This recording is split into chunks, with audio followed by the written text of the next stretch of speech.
Assalamualaikum warahmatullahi wabarakatuh. Selamat pagi anak-anak. Apa kabar semuanya?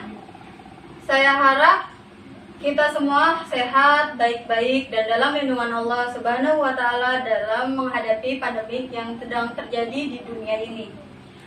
Supaya belajarnya enak, dirapikan dulu yuk bangku dan mejanya. Dan kalau ada sampah juga silakan dibuang keluar. Sudah? Alangkah baiknya sebelum kita memulai pelajaran hari ini, kita berdoa menurut agama dan kepercayaan masing-masing. Berdoa dimulai. Berdoa selesai. Kita absen dulu ya. Salsabila, Nabila, Regina, Afri, Safira Duanti, Desti, Ernawati, Rizka Aulia, Ejeng Putri, Pradita, Sartika, Ega, Fira, Fatihah, Azna, Bintu, Mardiansyah, Windy, Rida. Alhamdulillah semuanya hadir. Baik, kita mulai untuk pelajaran hari ini. Pelajaran hari ini itu kita membahas tentang merumuskan solusi masalah. Tolong dibuka halaman 47. Nah, di halaman 47 itu kita akan membahas tentang pengertian masalah. Nah, di sini pasti setiap orang yang hidup di dunia ini pasti mempunyai masalah ya. Entah itu dalam pengalaman pribadinya ataupun juga dalam kelompok. Itu contohnya itu seperti keluarga, dan dalam kelompok itu organisasi. Nah, di sini yang bisa membedakannya itu adalah besar kecilnya dan juga berat ringannya.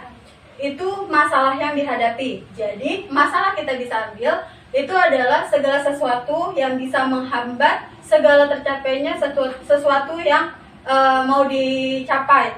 Dan di sini sebagai seorang wirausahawan nggak bisa yang namanya menghindari dirinya dari berbagai masalah. Dan masalah-masalah yang muncul itu juga harus bisa dipecahkan dengan baik. Dan terlebih dahulu itu harus bisa mengidentifikasi masalah, mencari tahu sebab-sebabnya, dan mencari tahu jalan keluar dari masalah tersebut. Nah, yang kedua itu kita bisa bahas tentang perbedaan masalah dan juga bukan masalah. Nah, di sini untuk dapat membedakan dari kedua ini, kita balik lagi nih ke dalam pengertian masalahnya. Nah, di sini masalah itu kan tadi kan hambatan yang dihadapi seseorang dalam mencapai tujuan, dan orang tersebut tidak bisa nih memecahkannya pada saat itu. Dan kemudian dalam kurun waktu tertentu dia bisa menyelesaikan karena mempunyai keterampilannya itu. Nah, di sini bakal ada terjadi kesenjangan antara yang diharapkan dan juga yang terjadi. Kalau kita melihat pengertian dari itu, di situ kita bisa membedakan itu yang adanya perbedaan masalah dan bukan masalah. Nah, di sini kalau misalnya ada suatu masalah itu tuh yang tadinya udah kita rencanakan itu tuh nggak bakalan sesuai dengan rencana yang sudah ditentukan. Nah, itu baru disebut dengan masalah. Dan itu kita harus bisa menyelesaikan semua masalah tersebut. Nah, di sini salah satu seorang wirausahawan harus bisa memecahkan masalahnya. Nah, di sini dia itu harus bisa bisa menganalisis dan juga mengumpulkan data-data, mengelola data-data, dan bisa mengambil kesimpulan dari analisis tersebut. Nah, dari analisis tersebut, dari kesimpulannya tersebut, semua keputusan akhirnya itu balik lagi kepada wirausahawannya itu sendiri. Nah, di sini juga kita akan membahas tentang yang ketiga ada identifikasi masalah. Ini ada identifikasi masalah dan mencari penyebabnya. Mencari cara penyelesaian masalah dalam dunia itu usaha itu sebenarnya tidaklah susah apabila seorang wirausahawan sudah memiliki banyak pengalaman. Nah, jika semua data sudah terkumpul, maka masalah yang ada itu bisa diidentifikasikan dan dapat dipecahkan. Nah, di sini pengidentifikasiannya itu lebih ke di sini tuh harus bisa melihat gejala-gejala yang terjadi di dalam masalah itu. Di sini kita bisa ambil contoh tim konsultan yang disewa oleh para pemilik gedung yang besar. Para pegawai itu merasa terganggu karena mereka merasa menunggu lama nih. Nah, karena menggunakan elevator. Nah, juga di sini banyak penyewa yang akan pindah. Pemilik gedung akhirnya memanggil tim konsultan, dan itu jadinya para konsultan itu para penyewa itu harus bisa bergiliran selama jam kerja. Tetapi itu akan menimbulkan masalah baru ya, yaitu antara percekcokan antara yang mau menggunakannya elevator itu terlebih dahulu. Nah, di sini ada pemecahan lain bisa menambahkan 1 atau 2 elevator. Nah, tetapi itu pasti akan membutuhkan biaya yang sangat mahal. Nah, di sini juga sebenarnya pusat perhatian dari contoh tadi itu alternatif yang diajukan itu dari 2 keputusan diambil terkait dalam mengidentifikasi masalah pokok itu tuh sebenarnya cara tim konsultan itu membelakangkan masalah yang elevator lambat. Nah, dia lebih mengutamakan dari penyewa yang ingin menggunakan elevator itu. Nah, di sini cara efektifnya itu bisa saja menggunakan cermin yang panjang dan juga lebar. Jadi di situ mereka bisa melihat wajah mereka sendiri yang kesal karena elevatornya itu berjalan sangat lama. Pasti kan mereka malu dong dengan mukanya yang karena kesal itu. Nah, kalau kita pakai cara penyesalan itu udah kelihatan banget kan, tidak perlu memerlukan banyak biaya dan juga pastinya memuaskan. Nah, keluhan-keluhan juga pasti bisa hilang. Nah, jadi di sini pengambilan keputusannya kita harus hati-hati bisa mengidentifikasi masalah. Tinggalin dulu nih gejala-gejala masalah sampai kita menjumpai masalah pokoknya. Nah, di sini kita baru bisa menyusun beberapa alternatif yang bermanfaat. Di sini kalau kita hanya melihat dari satu masalah itu pasti akan gagal. Tetapi kalau kita melihat dari beberapa komponen itu pasti semuanya akan berjalan dengan lancar. Nah, di sini kita akan membahas tentang teknik pemecahan masalah dan pembuatan keputusan. Di dalam teknik pemecahan masalah dan pembuatan keputusan itu ada 2, yaitu pemecahan masalah dalam usaha dan juga teknik pengambilan keputusan. Yang kita bahas itu yang pertama ya, pemecahan masalah dalam usaha.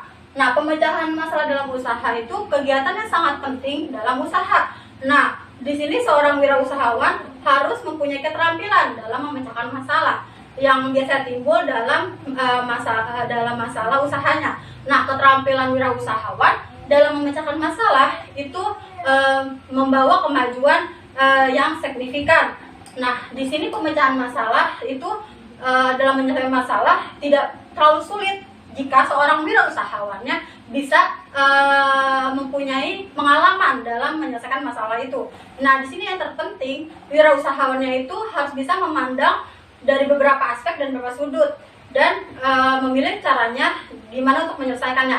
Nah, di sini ada beberapa kriteria nih dalam pemecahan masalah dalam usahanya. Yaitu pertama, apakah pemecahan masalah itu bisa diterapkan dengan baik, dan kedua, apakah pemecahan masalah itu sudah sangat logis, dan ketiga, apakah persoalan-persoalan itu bisa diselesaikan dengan baik. Nah, sekarang kita akan membahas tentang teknik pengambilan keputusan. Nah, di sini pengambilan keputusan adalah suatu proses memilih antara cara atau juga alternatif untuk melaksanakan suatu keputusan. Nah, di sini ada beberapa faktor dalam mempengaruhi dalam pengambilan keputusan. Yang pertama itu ada faktor orang. Nah, faktor orang itu dalam artinya kita akan melihat orang-orang yang dapat merasakan keputusan tersebut. Faktor psikologis itu ada harus memperhatikan dari emosional, pikiran, perasaan, dan juga dalam pengaruh kejiwaannya. Yang ketiga ada faktor sasaran. Faktor pengambil keputusan itu harus mendorong dalam mencapainya tujuan.